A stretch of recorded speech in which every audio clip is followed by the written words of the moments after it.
Vítejte zpět na kanále Zajímavej. Dnes se podíváme na 5 situací, kdy se zvířata stala součástí sportovních akcí.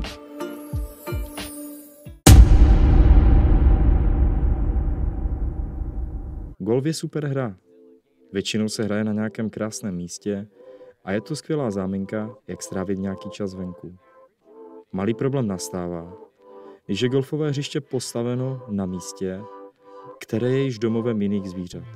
V takovém případě vám nezbývá nic jiného, než si pozbírat všechny své hole a utíkat rychle pryč.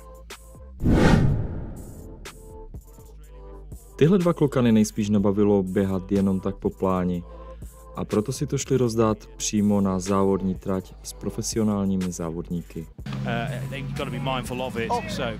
Get up, mate. You're right. Yeah. Just wants a good glimpse of these new GT3 cars. Come back to have a look at the Castrol Aston there. Well, yeah, and the 999, one of the new Mercedes.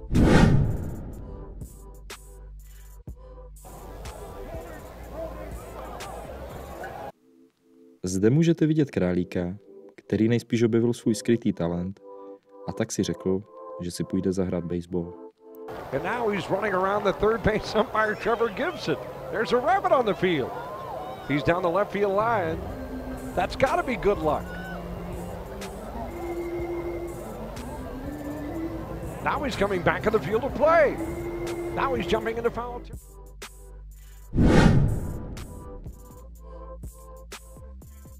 Kdo by čekal, že mezi fanoušky na baseballovém zápase bude i medvěd?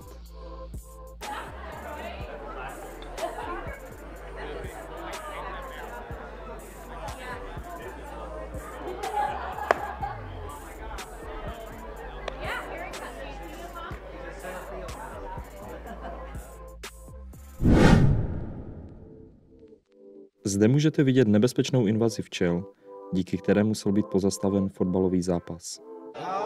Nyuki hii hatari sana kwenda kukimbia.